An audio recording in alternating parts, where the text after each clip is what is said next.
അപ്പോൾ ഈശോ ഈ 12 പേരോട് പറഞ്ഞു, അവർ ലോകം മുഴുവൻ പറഞ്ഞു. അങ്ങനെ ഏറ്റവും കൂടുതൽ യാത്ര ചെയ്ത ആളാണ് തോമാസ് ലീഹ. ഓക്കെ, അദ്ദേഹത്തോടൊപ്പമാണ് നമ്മൾ യാത്ര ചെയ്യുന്നത്. അത് ഏറ്റവും കൂടുതൽ ദൂരം യാത്രയുണ്ട്. അതുകൊണ്ട് അവർ കുറിയിടുമായിരുന്നു, ആരും പോകും, നമുക്കും അവനോട് പോയി മരിക്കാമെന്ന് പറഞ്ഞ പാർട്ടിക്ക് ഇന്ത്യക്ക് വരാൻ. അതുകൊണ്ടാണ് തോമാസ് ലീഹ അവിടെ ഇല്ലായിരുന്നല്ലോ ആദ്യം പ്രത്യക്ഷപ്പെടുമ്പോൾ. എന്തുകൊണ്ടാണെന്ന് നിങ്ങൾക്ക് അറിയാമോ? പല രീതിയിലാണ് പറഞ്ഞത്. ഒരു പക്ഷേ അദ്ദേഹം തന്നെ പോയി വിങ്ങി പൊട്ടി കരയുകയായിരുന്നു. പക്ഷെ അങ്ങനെ ചിന്തിക്കാൻ പറ്റുന്നില്ല. യഹൂദർക്കുള്ള ഭയം നിമിത്തം ബാക്കിയുള്ള കഥ അടച്ച് വിട്ടിരിക്കുക. പക്ഷെ പുള്ളി അധ്യക്ഷം പുറത്തിറങ്ങി നടന്നു, പുള്ളി ധൈര്യമായിരുന്നു, അങ്ങനെയും പറയാം. എന്തായാലും എന്തുകൊണ്ട് പുള്ളി പുറത്തോട്ട് പോയി എന്നുള്ളത് പഠിച്ച് വ്യക്തമായിരുന്നു. പക്ഷെ എന്നാൽ ഇന്ത്യയിലേക്ക് അദ്ദേഹമാണ് ഏറ്റവും കൂടുതൽ യാത്ര ചെയ്ത അദ്ദേഹമാണ്. അദ്ദേഹത്തോടൊപ്പമാണ് നമ്മൾ യാത്ര ചെയ്യുന്നത്. AD 52 അദ്ദേഹം കപ്പലിറങ്ങുന്നത്. അതുകൊണ്ട് മാർത്തോമ നസ്രാണി സഭ എന്ന സഭ അറിയപ്പെടുമ്പോൾ ഞാൻ പറഞ്ഞു വന്നത് ഇതൊരു ശ്ലൈഹിക സഭയാണ്. എന്താണ്? ഈശോയുടെ ഒരു അപ്പസ്തോലന്റെ പേരിൽ അറിയപ്പെടുന്ന ഒരു സഭയും ഈ ലോക ചരിത്രത്തിൽ ഇന്നോളം ഉണ്ടായിട്ടില്ല. നമ്മുടെ 24 സഭയുടെ പേര് പറഞ്ഞു. ഓക്കെ, നിങ്ങൾ ഏത് സഭയുടെ പേര് പറഞ്ഞു? ഏതെങ്കിലും ഒരു ശിഷ്യന്റെ പേര് വെച്ച ഒരു സഭ ഉണ്ടെങ്കിൽ എന്നു പറയാമോ? പത്രോസിന്റെ സഭ എന്ന സഭയില്ല. റോമൻ കാത്തലിക് ചർച്ച് ഉണ്ട്, ലത്തീൻ സഭ. പത്രോസിന്റെ സഭ എന്ന സഭ മനസ്സിലാകുന്നില്ല. മാർത്തോമ നസ്രാണി സഭ. അപ്പൊ ഇങ്ങനെ ഒരു സഭ നമ്മുടെ സഭാചരിത്രം മുഴുവൻ പഠിക്കുമ്പം ഒരു സഭയും ഈശോയുടെ ഒരു അപ്പസ്തോലിന്റെ പേരിൽ അറിയപ്പെട്ടിട്ടേ ഇല്ല നമ്മുടെ ഇന്ത്യയിലെ ഈ സഭ അല്ലാതെ ഒരു സഭയും. അങ്ങനെ 16-ാം നൂറ്റാണ്ട് വരെ ഈ സഭ അറിയപ്പെട്ടിരുന്നത് തോമാസ് ലീഹ എന്ന അപ്പസ്തോലിന്റെ പേരിലായിരുന്നു. അതിന്റെ അർത്ഥം എന്താ? അദ്ദേഹമാണ് ഈ സഭ, അദ്ദേഹമാണ് അങ്ങനെ സഭ സ്ഥാപിച്ചതെന്നതിനെ കുറിച്ച് ടെലിവിഷൻ ഓപ്പൺ ചെയ്യുമ്പോൾ നിങ്ങൾക്ക് പലപ്പോഴും അല്ലെന്ന് പറയുന്ന ആളുകളെ നിങ്ങൾ കണ്ടുണ്ടാവും, ഇല്ലേ? അപ്പൊ അവർക്കുള്ള ഉത്തരമായിട്ടാണ് ആദ്യത്തെ നമ്മുടെ ഒരു സെക്ഷൻ പോകുന്നത്. എന്തുകൊണ്ട് നമ്മൾ പറയുന്നു തോമാസ് ലീഹയാണ് ഈ സഭ സ്ഥാപിച്ചത് എന്ന്? ഇക്കാര്യം നിങ്ങൾ 1-2 പേര് ചുമ്മാ പറഞ്ഞു നോക്കൂ, അവർ തലയിൽ കിട്ടുമെന്ന് നോക്കാം, അല്ലേ? അതിന് നമുക്ക് ഒത്തിരി പോയിന്റ്സ് ഉണ്ട്. അപ്പൊ അത് പഠിക്കേണ്ടി വരും. ഇങ്ങനെ പഠിക്കേണ്ടി വരും. തോമാസ് ലീഹയാണ് ഭാരതത്തിൽ സഭ സ്ഥാപിച്ചതിന് തെളിവുകൾ എന്താ? ഞാൻ ഈ കഴിഞ്ഞ 2 മാസം മുമ്പ് തിരുവാങ്കോട് എന്നൊരു സ്ഥലത്ത് പോയി. സ്ഥലത്തൊരു പള്ളിയുണ്ടെന്ന് അറിയാമോ? അത് നാഗർകോവിലിനടുത്തുള്ളൊരു, നമുക്ക് അരപ്പള്ളിന്ന് കിട്ടുന്നുണ്ടോ? അരപ്പള്ളി എന്ന് പറഞ്ഞാൽ എന്താ ഉദ്ദേശിക്കുന്നത്? നിങ്ങൾ അരപ്പള്ളി 7 പള്ളികൾ. അപ്പൊ ഈ അരപ്പള്ളി എന്തോ പകുതി പണിതിട്ട് കൂടി ഈ അരച്ചൻ അരയൻ എന്നൊക്കെ പറഞ്ഞാൽ തമിഴില്, മലയാളത്തിൽ അരജൻ എന്ന് പറഞ്ഞാൽ രാജാവ്, അരച്ചൻ. അരജൻ രാജാവ്, അരയൻ രാജാവ് തമിഴിൽ. അതിനകത്ത് പല അർത്ഥങ്ങൾ. ഞാൻ ആ പള്ളിയിൽ ചെന്ന് 63 AD പള്ളി പണിതിരിക്കുന്നത്. ഈ പള്ളിയിൽ ഒരു കിണറുണ്ട്, അത്ഭുത കിണർ. എപ്പോഴും ആ കിണറിന്റെ വെള്ളം ഒരു ലെവലായിരിക്കും, ലെവല് താഴെയോ പൊങ്ങുകയില്ല. അതാണ് ആ കിണർ, അത്ഭുത കിണർ എഴുതി വെച്ചത്. ഈ AD 63 ലോകത്തിലെ തന്നെ ഏറ്റവും പഴക്കമുള്ള പള്ളിയായിട്ടാണ് അറിയപ്പെടുന്നത്. കൊച്ചു പള്ളിയാണ്. അത് നാഗർകോവിലിനടുത്തുള്ള സ്ഥലത്താണ്, മഞ്ചാലുമൂട് എന്ന സ്ഥലത്ത് അല്പം യാത്ര ചെയ്ത സ്ഥലത്തിലാണ്. അപ്പം നമുക്ക് നോക്കാം. ഇപ്പൊ തോമാസ് ലീഹ അരപ്പള്ളി എന്ന് പറഞ്ഞാൽ രാജാക്കന്മാരും കൊടുത്ത സ്ഥലത്ത് പണിത പള്ളി എന്ന് പറയാം. രാജാക്കന്മാരും തോമാസ് ലീഹയും ചേർന്ന് പണിത പള്ളി എന്ന അർത്ഥത്തിലാണ്. അല്ല പകുതി ഉള്ള പള്ളി എന്നുള്ള അല്ല കേട്ടോ, എനിക്ക് നമുക്ക് വരണ്ട. അപ്പൊ തോമാസ് ലീഹയാണ് സഭ സ്ഥാപിച്ചതിന്റെ തെളിവുകൾ. ഒന്നാമത്തെ ഒരു പോയിന്റ്. അപ്പൊ നമ്മളിത് പോയിന്റായിട്ട് പഠിച്ചാലേ തലച്ചോറിൽ അല്ലെങ്കിൽ ഉമ്മ വല്ലതും പറഞ്ഞാൽ എന്തൊരു ചുമ്മാ. ഒന്നാമത്തെ ഒരു പോയിന്റ് എന്ന് വെച്ചാൽ തോമാസ് ലീഹയ്ക്ക് ഇവിടെ വരാൻ സാധിക്കുമായിരുന്നു ഭൗതികമായ ഒരു സാധ്യത, ഒരു ഫിസിക്കൽ പോസിബിലിറ്റി എന്ന് പറയും. ശാരീരിക അല്ലെങ്കിൽ ഫിസിക്കൽ പോസിബിലിറ്റി എന്ന് പറഞ്ഞാൽ ശാരീരികമായിട്ട് അല്ലെങ്കിൽ ഭൗതികമായിട്ട് അദ്ദേഹത്തിന് ഇവിടെ എത്താൻ സാധിക്കുമായിരുന്നു എന്നൊരു ചോദ്യം, അല്ലേ? ഒരാൾ ചോദിക്കുകയാണ് 1-ാം നൂറ്റാണ്ടിൽ അങ്ങനെ പാലസ്തീനയിൽ നിന്ന് ഒരാൾ എങ്ങനെ ഇവിടെ എത്തി എന്ന് ചോദിച്ചാൽ സാധ്യമായിരുന്നു. കാരണം 10 BC മുതൽ ഇസ്രായേൽക്കാരുമായിട്ടും കേരളത്തിന് ബന്ധമുണ്ട്, വാണിജ്യ ബന്ധമുണ്ട്. നിങ്ങൾ ഇപ്പോഴും മട്ടാഞ്ചേരി ചെന്നാൽ യഹൂദന്മാരുടെ ഒരു സിനഗോഗ് കാണാൻ കഴിയും. അത് 10 BC തൊട്ടാണ് ജ്യൂസുമായിട്ട് ബന്ധം. ഈ യഹൂദന്മാര് ലോകത്തിലെ ഏറ്റവും ചിതറിക്കപ്പെട്ട വംശമാണ്. ലോകത്തിലെ ഏറ്റവും ഇന്റലിജന്റ് ആയിട്ടുള്ള ആളുകളും ബുദ്ധിയുള്ള ആളുകളും യഹൂദരാണ്. ഒക്കെയാണ് സയന്റിസ്റ്റുകളൊക്കെ ഉണ്ട് യഹൂദർ. പക്ഷെ അവർ ഈ ലോകത്തിൽ ഏറ്റവും കൂടുതൽ ചിതറിക്കപ്പെട്ടു. 4.2 ബില്യൺ ആളുകൾ ചിതറിക്കപ്പെട്ടു ആദ്യ നൂറ്റാണ്ടുകളിൽ. അതെന്തുവാണെന്ന് പറയാം. അങ്ങനെ ചിതറിക്കപ്പെട്ടപ്പം അത് ഭാരതത്തിൽ അവര് കേരളത്തിൽ അവരെത്തി. അവർ ചിതറിക്കപ്പെടാൻ പല കാരണങ്ങളുണ്ട്. അദ്ദേഹത്തിന്റെ മന്ത്രിയായ ഹാബാൻ എന്നയാളെ പാലസ്തീനയിലേക്ക് അയക്കുന്നു. ആ സമയത്താണ് ഇന്ത്യക്ക് വരാൻ വേണ്ടി കുറി വീണ് തോമാസ് ലീഹ അയക്കുന്നത്. അപ്പോൾ തോമാസ് ലീഹ ഇതിലേക്ക് കൂട്ടിക്കൊണ്ട് വരികയാണ്. തോമസ് ലീഹ അങ്ങനെ ഈ നോർത്ത് ഇന്ത്യയിലെ സ്ഥലങ്ങൾ കൂടുന്നതാണ് ഈ പാർഥിയൻ കിങ്ഡം. അപ്പോൾ അവിടെ ഈ ഗുണ്ടഫറസ് രാജാവിൻ്റെ കൊട്ടാരത്തിൽ തോമസ് ലീഹ വരുന്നു. തോമായുടെ നടപടിയിൽ ഒരു കഥയാണ് പറയുന്നത് കേട്ടോ, അത് മലയാളത്തിലുണ്ട് ആ പുസ്തകം. അപ്പോൾ തോമസ് ലീഹയ്ക്ക് ഒത്തിരി പൈസ കൊടുക്കുന്നു രാജാവ് കൊട്ടാരം പണിയാൻ വേണ്ടി. ശില്പിയായിരുന്നാണ് പറയുന്നത്. അപ്പം അങ്ങനെ കൊട്ടാരം പണിയുന്നില്ല തോമസ് ലീഹ, മറിച്ച് പാവപ്പെട്ട മനുഷ്യരെയൊക്കെ സഹായിക്കുകയാണ് ചെയ്തത്. അങ്ങനെ വന്നപ്പോൾ തോമസ് ലീഹ രാജാവ് അറസ്റ്റ് ചെയ്യും, ജയിലിൽ അടയ്ക്കും.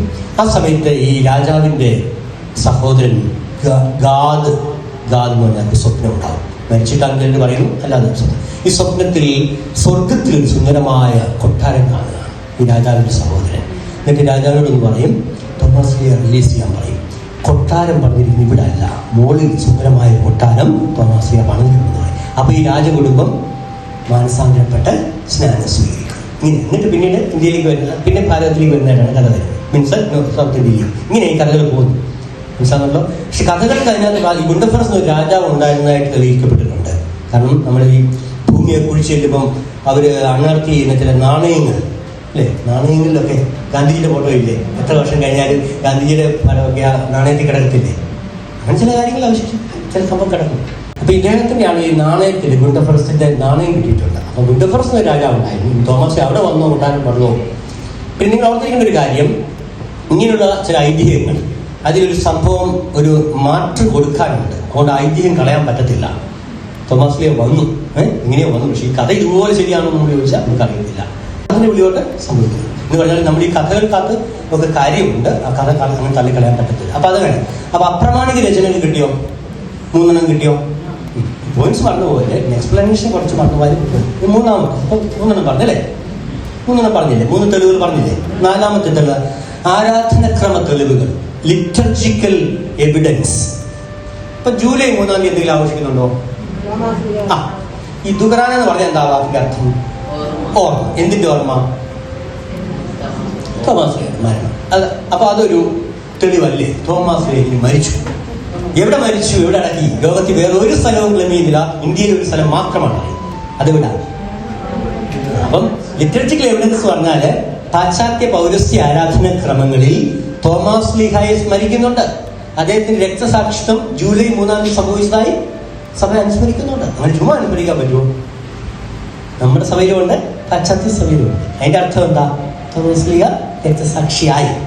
ഇനി തോമസ് ലീഹയുടെ ഖബറുടെ അടുത്ത തെളിവാണ് the tomb of Saint Thomas. TOMB ആണ് എങ്കിൽ ടൂംബ് എന്ന് പറയുന്നില്ല ഇംഗ്ലീഷില്. MB അവസാനിക്കുന്നത് M വരെ ഉച്ചരിക്കത്തുള്ളൂ കേട്ടോ. ടൂം, പക്ഷെ ടൂംബ് എന്നാണ് അല്ലെ, TOMB, ടൂം ഓഫ് സെയിന്റ് തോമസ്. അപ്പം തോമസ് ലീഹയുടെ ഖബറുടെ അതൊരു തെളിവല്ലേ? ഞാൻ പറഞ്ഞില്ല 2 പേരുടെ ഖബറുടെ ഞാൻ തുറന്നു. കാരണം വെച്ചാൽ അതുവരെ വിശുദ്ധരാക്കാൻ വേണ്ടി അവർ മരിച്ചടക്കപ്പെട്ട് ചെയ്തു എന്ന് തെളിയിക്കപ്പെടണം. അങ്ങനെ അടക്കിയോ അവർ കറക്റ്റ് സ്ഥലമാണോ അതിന് ഒരു സ്ഥിരീകരണത്തിന് വേണ്ടി അങ്ങനെ ചെയ്ത്. ആ ടൂംബ് എവിടെയാണോ അത് വളരെ ഇമ്പോർട്ടൻ്റ് ആണ്. ഇപ്പോൾ നിങ്ങൾ ഇവിടെ ജീവിച്ചു, നിങ്ങൾ പോകുന്ന വഴിക്ക് പാലായിൽ വെച്ച് മരിച്ചു വിചാരിച്ചു, നിങ്ങൾ അവിടെ അടക്കിയില്ല, ഇവിടെ കൊണ്ടുവന്നില്ല, കോവിഡ് കാലമാണ്. അപ്പോൾ അടക്കിയ സ്ഥലത്തെ ബിഷപ്പിനാണ് നിങ്ങളെ വിശുദ്ധരാക്കാനുള്ള പ്രോസസ് തുടങ്ങാൻ പറ്റുന്നത്. നിങ്ങൾ ഇവിടെ ആയിരിച്ച് ഫുൾ ടൈം എന്ന് പറഞ്ഞാലും യാത്രാമൊക്കെയാണെന്ന് പറഞ്ഞു. ഇപ്പോൾ അൽഫോൻസാമ കുടമാലൂരൊക്കെ ഒത്തിരി ഉണ്ടായിരുന്നു, പക്ഷെ മരിച്ചടക്കി എവിടെയായിരുന്നു? ആ സ്ഥലം ഇമ്പോർട്ടൻ്റ് ആണ്. ആ ഖബറിടം എവിടെയാണോ അവിടുത്തെ ബിഷപ്പിനാണ് ആ കോഴ്സ് തുടങ്ങുന്നത്. ചങ്ങനാശ്ശേരി ബിഷപ്പ് പറ്റത്തില്ല എന്ന് പറഞ്ഞാലാണ് ആ ഖബറിട് വളരെ ഇമ്പോർട്ടൻ്റ് ആണ് എപ്പോഴും. അപ്പോൾ ഇവിടെ ഖബറിലുള്ള തോമസ് ലീഹയുടെ മൈലാപ്പൂർ, തമിഴ്നാട് അല്ലേ? അതൊരു തെളിവാണോ? ഈ ഖബറിടം പോർച്ചുഗീസുകാരാണ് തുറന്നത്. അവർ തുറന്നപ്പം അതിനകത്ത് ഇഷ്ടിക കഷ്ണങ്ങൾക്ക് 1-ാം നൂറ്റാണ്ട് പഴക്കമുണ്ട്. അതിലങ്ങനെ തുറന്നു നിന്നപ്പോൾ അവർക്കൊരു കുന്തത്തിൻ്റെ മോനെ കിട്ടിയെന്ന്. ഈ മോനെ അവര് ഗോവയിൽ കൊണ്ടുപോയി ഒരു ഗ്രാനൈറ്റ് പില്ലറിനകത്ത് വെച്ച് ഒരു ഗ്ലാസ് കൊണ്ട് പൊതിഞ്ഞ് ഗ്ലാസിനുള്ളിലിട്ടിരുന്നു. എന്നിട്ട് അവിടെ എഴുതി വെച്ചു, അങ്ങനെ ഇങ്ങനെ തുറന്നപ്പോൾ ഇത് കിട്ടി. ഈ കുന്തം കൊണ്ടാണോ അദ്ദേഹം കൊല ചെയ്യപ്പെട്ടെന്ന് അറിയില്ല, അതൊരു എല്ലിൻ്റെ കഷ്ണമാണ്. അവരിതെല്ലാം അവർ എഴുതി വെച്ചു. ആരാണ്ട് മലയാളികളാണെന്ന് തോന്നുന്നു ആ ചില്ലി ഇടിച്ചു പൊട്ടിച്ചിട്ട് ആ കുന്തത്തെ മോനെ തട്ടിക്കൊടുത്തിട്ട് പോയി. ഇപ്പം അവിടെ ചെന്നാൽ അത് കാണത്തില്ല. അവരോട് ചോദിച്ചു, ഇങ്ങനെ സാധനം നഷ്ടപ്പെട്ടു, ഞങ്ങളിവിടെ കൊണ്ടുവച്ചിരുന്നു, അപ്പം നിങ്ങൾ ഗോവയിൽ ചെന്നാൽ അത് കാണാം. കാരണം ഇവരിത് ഗവേഷണം ചെയ്തപ്പോൾ കിട്ടിയ കുറച്ച് ആവശ്യങ്ങളാണ്, ഇവരാണ് ഗവേഷണം ചെയ്തത്. അപ്പം അത് ഒരു തെളിവായിട്ട് തന്നെ നമുക്ക് കിട്ടേണ്ടി വരും. തോമസ് ലീഹയുടെ ഖബറിടം. ഇനി ഒരു തെളിവെന്ന് വെച്ചാൽ യഹൂദ സാന്നിധ്യം എന്നുള്ളത്. കാരണം ആരോട് തോമസ് ലീഹ വചനം പറഞ്ഞു എന്നൊരു ചോദ്യം വരും. തോമസ് ലീഹ ഇങ്ങനെ ഇവിടെ എത്തി, ഓക്കെ, കടൽ മാർഗ്ഗം എത്തി, സമ്മതിക്കുന്നു. ഏതെങ്കിലും ചരക്ക് കപ്പലെ വന്നാൽ വാണിജ്യ ബന്ധത്തിന് പോകുന്ന യഹൂദന്മാരുടെ കൂടെ വന്നു, ഓക്കെ. അപ്പോൾ ഇത് ആരോട് എങ്ങനെ മലയാളത്തിൽ എങ്ങനെ പറയും? ഇന്ത്യയിലെ ഏത് ഭാഷയിൽ തോമസ് ലീഹ സംസാരിക്കും? ആരെങ്കിലും പറയാം? ഏത് ഭാഷയിൽ സംസാരിക്കും? നിങ്ങളുടെ കളി ചോദിക്കാം. ഇവിടെ തോമസ് ലീഹ മലയാളമല്ല, പിന്നെ തോമസ് ലീഹ വന്നു നീ വന്നെങ്കിൽ തന്നെ ഒരാൾ ഇങ്ങനെ പറയും, വന്നെങ്കിൽ തന്നെ എന്നെങ്ങനെ സംസാരിച്ചു, എങ്ങനെ ഈ സുവിശേഷം പ്രഘോഷിച്ചു അറിയാം. തോമസ് ആദ്യം വചനം പറയാൻ സാധ്യതയുള്ളത് യഹൂദന്മാരോടാണ് ഇവിടുത്തെ. കാരണം യഹൂദന്മാർ 2 ഭാഷയിൽ സംസാരിക്കാം തോമസിലേക്ക്. ഏതൊക്കെ ഭാഷയിലാണ്?